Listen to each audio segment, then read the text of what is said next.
Então vamos começar o capítulo sobre processos estocásticos, né? Então o que a gente viu até agora? Até agora a gente trabalhou com variáveis aleatórias unidimensionais, ou seja, eu associava ao resultado do experimento um número real. Depois a gente evoluiu para associar ao resultado do experimento um vetor. E agora a gente vai associar ao resultado do experimento uma função. O que tem em comum nessas coisas? Primeiro, a variável aleatória unidimensional, eu associava um número real. Depois, vetor, que eu podia associar 2, 3, ou até n números reais, né? Mas na forma de um vetor. E agora a gente vai associar uma função, que a gente pode pensar como sendo um elemento de um espaço de dimensão infinita. Ou seja, agora eu vou associar ao resultado do experimento um vetor, pensamos assim, com infinitas componentes, que é o caso da função. Então, casos típicos. Produção da voz. Cada vez que eu repito uma vogal, por exemplo, falo A, se eu repito A, repito A. Cada vez que eu repetir, eu tenho um sinal diferente, tem uma função diferente. Todas são associadas à minha voz, mas para cada vez que eu vou emitir uma vogal A, eu posso dizer que eu estou associando ao resultado o A, que é o resultado do experimento, eu estou associando uma função no tempo. Então, a primeira, associei o resultado, que é o A, né, que é o resultado do experimento, associei uma função. A mesma ideia de variável aleatória, que eu associava um número a um objeto, agora eu estou associando a um objeto uma função. E para cada vez que eu repito, eu tenho uma função diferente. E ao conjunto de todas essas funções, eu vou dar o nome de processo estocástico. Então, vamos começar com a definição. Considere um experimento aleatório especificado pelos resultados QC de algum espaço amostral S, pelos eventos definidos em S e pelas probabilidades desses eventos. Suponha que para todo resultado QC existe uma função escrita dessa maneira, xt de QC. Lembra que para a variável aleatória eu tinha só x de QC, né? Não tinha esse t, era só x de QC. Agora eu tenho xt de QC, que tem uma função, para cada QC eu vou ter uma função x de t. Quando o QC é fixo, eu tenho simplesmente uma função no tempo, que é a chamada função amostra. Por outro lado, quando o t é fixo, eu tenho uma variável aleatória. Olha aqui o que eu quero dizer. Daqui a pouquinho eu vou mostrar lá o que eu quero dizer. Então a gente cria uma família de variáveis aleatórias. Essa família recebe o nome de processo estocástico. Normalmente a gente vai, como a gente fez com variável aleatória, a gente vai omitir psi, vai escrever só x de t. Então tá aqui, ó. Para um resultado, psi1, eu tenho uma função. Psi2, outra função, psi3, outra função. Então, aqui eu tenho uma função amostra, aqui eu tenho outra função amostra, aqui eu tenho outra função amostra. É como se eu associasse a cada resultado do experimento um vetor, só que agora um vetor com infinitas componentes. Vetor com infinitas componentes, vetor com infinitas componentes. Se eu fixo o psi, eu tenho simplesmente uma função no tempo, tá aqui. Agora, se eu fixo o tempo, se o t é fixo, eu tenho um x de QC, porque só o QC que vai ser variável. Então, olha aqui, ó. Esse pontinho, esse pontinho, esse pontinho, esses três valores vão formar uma variável aleatória. Voltando. Se eu fixo o QC, eu tenho uma função no tempo, simplesmente. Se eu fixo o tempo e vario o QC, eu tenho uma variável aleatória. Aí eu posso pensar num processo estocástico como sendo uma variável aleatória que varia no tempo. Porque para cada instante eu tenho uma variável aleatória. Se eu fizer essa variável aleatória variar no tempo, tem uma variável aleatória aqui, tem outra variável aleatória aqui, outra variável aqui. Essa variável aleatória variando no tempo, eu tenho um processo estocástico. O processo estocástico é dito discreto se o conjunto I dos índices for contável. Se o conjunto dos índices for contínuo, o processo é dito contínuo. O processo estocástico aparece em sistemas de reconhecimento de fala, processamento de imagens, sistemas de filas, ruído térmico, etc. Então, primeiro exemplo, sequência binária aleatória. Então, eu escolho um número psi ao acaso de intervalo 0,1 e escrevo o que a gente chama da expansão binária de QC. O que é a expansão binária de QC? Eu quero escrever um número entre 0 e 1 dessa forma, com i variando de 1 até infinito. E eu defino um processo estocástico, onde Bn é o enésimo número da expansão binária. Então, por exemplo, para que siga a meio, eu posso escrever assim, ó, meio é 1 vezes 2 elevado a menos 1, mais 0 vezes 2 menos 2, e o resto tudo zero. Então, B1 vale 1, B2 vale 0, B3 vale 0, por aí vai. Se o que se for 0,25, é 0 vezes 2 é menos 1, mais 1 vezes 2 é menos 2, 0 vezes 2 é menos 3. Então, B1 é 0, B2 é 1, B3 é 0 e tal. Se for 0,75, é 1 vezes 2 é menos 1, mais 1 vezes 2 é menos 2, mais 0, etc. Então, B1 vale 1, B2 vale 1, B3 vale 0. Aqui está errado. B3 vale 0. Então, aqui é B3. Então, vai ser 1, 0, 0, 0, 1, 0, B1, B2, B3, B4, assim por diante. Tá aqui, ó. É como se fosse uma função. Para esse que se eu tenho uma função. Aqui no caso eu tenho um vetor discreto, de componentes discretos, né? Mas com infinitas componentes. Então é pensar na função, só que com valores discretos, mas são infinitos. Então para que se igual a meio eu tenho essa função. Para esse que se eu tenho essa função. Para esse que se eu tenho essa função. Para esse que se eu tenho essa função. Essa é uma função amostra, essa é uma função amostra, essa é uma função amostra. Se eu fixo n, eu tenho uma variável aleatória aqui, eu tenho outra variável aleatória aqui, outra variável aleatória aqui, outra variável aleatória aqui. Outro exemplo, senoides com amplitudes aleatórias. Por exemplo, se eu defino esse processo estocástico, xt de QC seno 2πt. Para cada QC, no intervalo menos 1 a 1, para cada QC, eu tenho uma senoide diferente. Então, eu tenho um processo estocástico. Para cada QC, eu tenho uma função associada.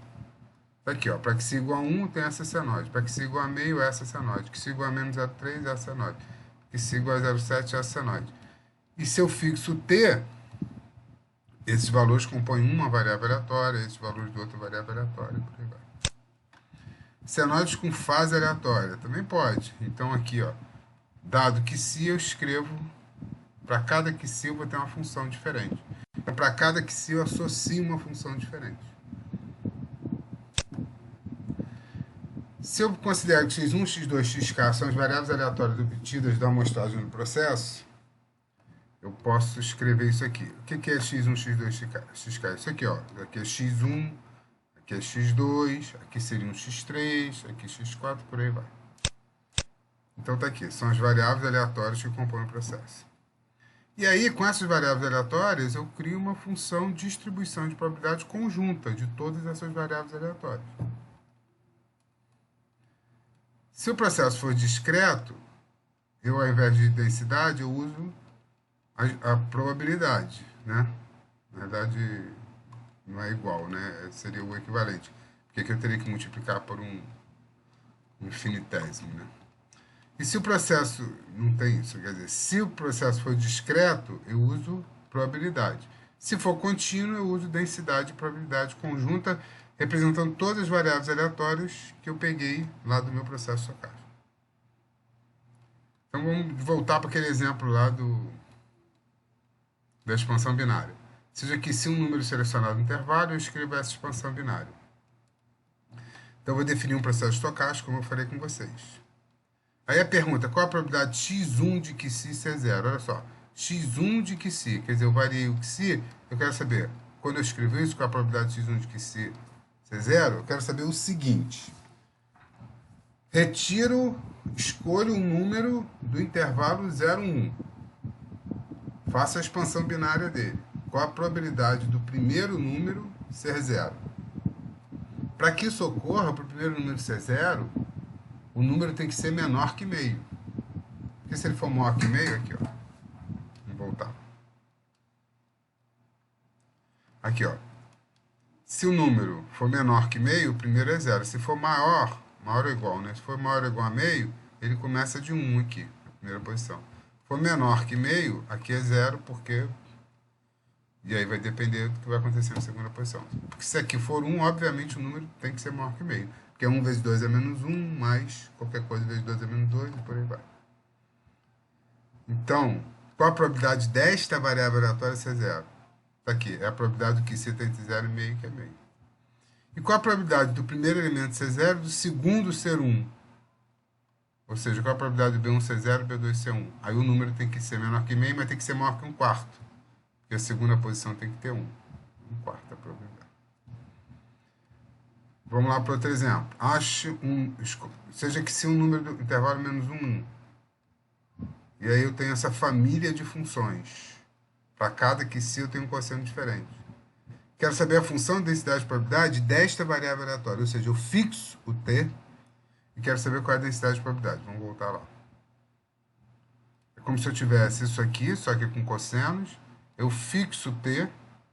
Quero saber qual é a densidade de probabilidade dessa variável aleatória. Obviamente que para cada t eu vou ter uma densidade de probabilidade diferente. Tenho essa densidade de probabilidade, essa densidade de probabilidade. E aí o que eu estou querendo aqui no problema é saber se eu consigo uma densidade de probabilidade genérica. Vamos pensar um pouquinho.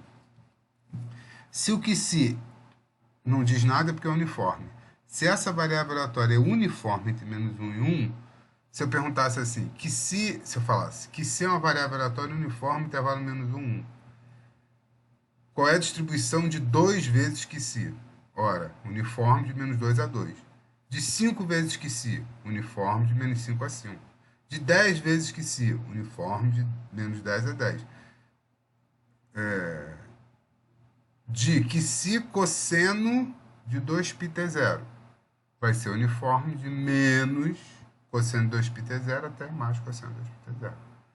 Então, uniforme de menos cosseno de 2πt0 até mais cosseno de 2πt0 é 1 sobre 2 cosseno de 2πt0. Vai ser a minha densidade.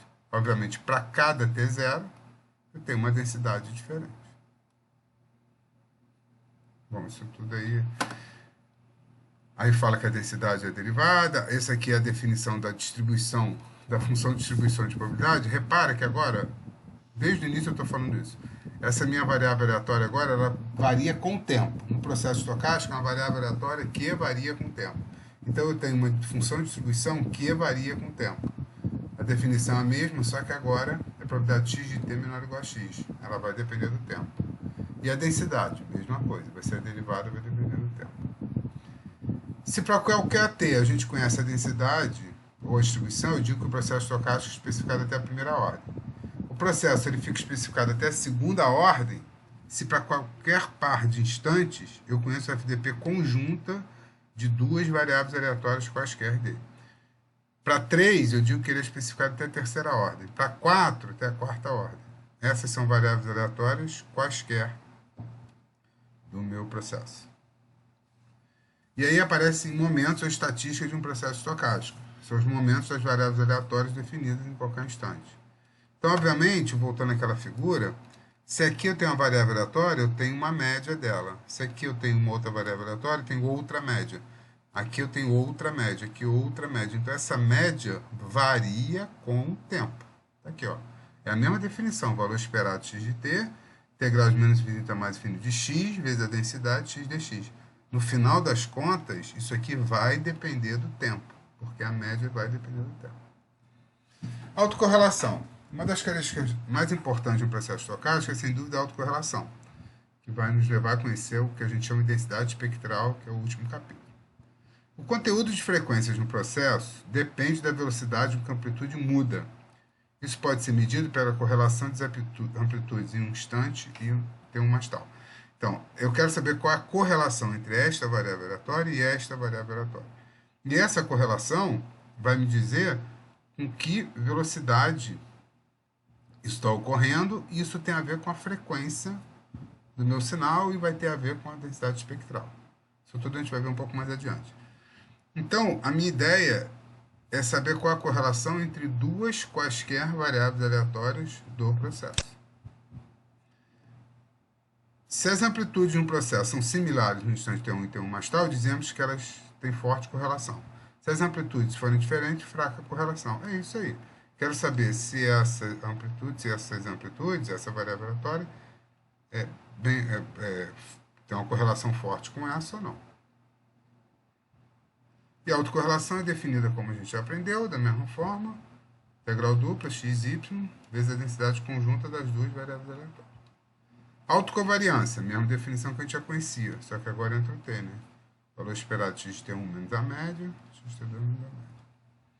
Valem as mesmas relações que a gente já conhecia, e a variância é fazer T1 igual a T2 igual a T, e também a gente vale a relação da covariância, que é a autocorrelação menos o produto das médias. O coeficiente de correlação do processo estocástico é definido dessa maneira, que é o coeficiente de correlação entre duas quaisquer variáveis aleatórias do processo, quaisquer T1 e T2. E vamos ver um exemplo. Seja A uma variável aleatória, x de t igual a cosseno de 2πt. Ao invés de esqueci, eu escrevi A. Então, repara. A é uma variável aleatória. Eu sorteio um valor para essa variável aleatória. Para cada sorteio, eu obtenho uma função diferente. Para cada valor de A, eu obtenho uma função diferente. Quero determinar a média. Então, a média vai ser o valor esperado de A cosseno de 2πt. Só que a variável aleatória é A. Esse cosseno de 2πt é constante nessa integral. Quando eu resolver essa integral, eu vou multiplicar pela densidade do A, dA. Então, esse cosseno de 2πt sai fora. Então, o valor esperado do processo estocástico, a média do processo estocástico, é o valor esperado de A, que é uma constante, vezes cosseno de 2πt. Então, a média depende do t. Para cada t, tem uma média diferente. E a autocorrelação? O valor esperado de xt1 xt2. xt1 é A cosseno de 2πt1. xt2 é A cosseno de 2πt2. Multiplico os dois, tiro os cossenos. Isso aqui é um valor fixo. E aí, obviamente, que a autocorrelação vai depender de T1 e T2. Outro exemplo. Se x de t é igual a cosseno de ωt mais θ. Θ é que é a variável aleatória uniformemente distribuída no intervalo menos π a π. Calcula a média. Nesse caso, é diferente do outro, porque o outro, a variável aleatória estava aqui, o cosseno estava aqui, eu podia tirar o cosseno. Esse aqui não dá, né? Para tirar esse θ, porque está aqui como argumento. O que eu tenho que fazer? Usar a definição. Média é o valor esperado, né, desse x de t, que é o x, e aí lembra que a gente estudou isso no outro capítulo, multiplicado por quem? Pela única densidade, porque esse t aqui é fixo, certo? Nesse caso. Então, é multiplicado pela densidade da variável aleatória. 1 sobre 2π vai dar zero a média. E a autocorrelação? Valor esperado de t1, xt2, cosseno de ωt1, né? Uso relação trigonométrica, cosseno A, cosseno B, cosseno A, cosseno B, tem que usar, que é cosseno de A mais B, meio, né? Cosseno de A mais B mais cosseno de A menos B. Isso aqui vai dar zero, aqui é menos. Por que vai dar zero? Porque integral, na hora que eu integrar isso, vezes a densidade de θ, essa integral vai dar zero. Valor esperado de uma constante, que agora isso aqui não é uma constante, é a própria constante.